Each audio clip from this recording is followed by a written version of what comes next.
నేను మీకు ఒక కథ చెప్తాను. తప్పు ఎవరిదో మీరే నిర్ణయించాలి. ఒక ఊరిలో రాము అనే వ్యక్తి ఉండేవాడు. అతడికి చిన్నప్పటి నుంచి దానగుణం ఎక్కువ ఉండేది. అతడు పెద్దయిన తర్వాత ప్రతిరోజు అన్నదానం చెయ్యాలని నిర్ణయించుకున్నాడు. ఆ విధంగా అతడు ప్రతిరోజు అన్నదానం చేసేవాడు. ఒక్కరోజు అన్నదానం సమయంలో అన్నం తిన్న కొంతమంది చనిపోయారు. వారు చనిపోవడానికి కారణం ఒక గ్రద్ద ఆహారం కోసం ఆకాశంలో వెతుకుతుంది. ఒక పాము నేలపైన భయంతో పాకుతుంది. అది గమనించిన ఆ గ్రద్ద దానిని నోట పట్టుకుని ఆకాశంలో వెళుతుంది. ఆ పాము నోటి నుంచి ఒక విషపు చుక్క చేస్తున్న సాంబార్ గిన్నెలో పడ్డాది. ఆ విషయం ఊరిలో ఉన్న రాజుగారికి తెలిసింది. రాజుగారు చాలా కోపంగా రాముని పిలిచి, నువ్వు ఇంకెప్పుడు అన్నదానం చేయొద్దు అని చెప్పారు. రాము చాలా బాధపడుతూ దేవుని వేడుకున్నాడు.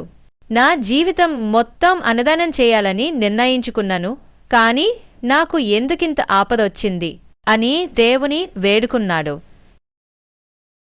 ఇదంతా చూస్తున్న యముడితో చిత్రగుప్తుడి ఇలా అన్నాడు, మహాప్రభు, అక్కడ తప్పు ఎవరి మీద రాయమంటారు?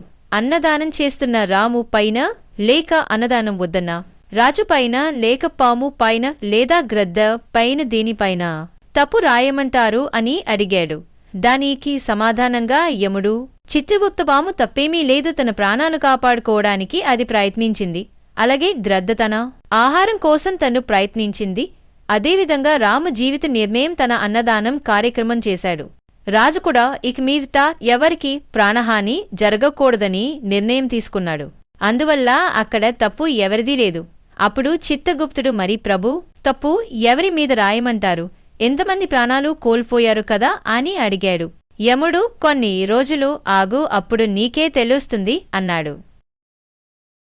కొన్ని రోజుల తర్వాత రాము దేవుణ్ణి వేడుకొని రాజు గారికి క్షమాపణ చెప్పి రాజుగారిని ఒప్పించి అన్నదానం చేయడం మొదలుపెట్టాడు. తప్పు ఎవరిదో ఈ వీడియో చూస్తున్న మీరైనా చెప్పగలరా? ఒకరోజు ఒక వృద్ధ దంపతులు ఆహారం కోసం అటువైపు వచ్చారు. అక్కడ ఉన్న 4 యువకుల్ని అన్నదానం ఎక్కడ చేస్తున్నారు అని అడిగారు.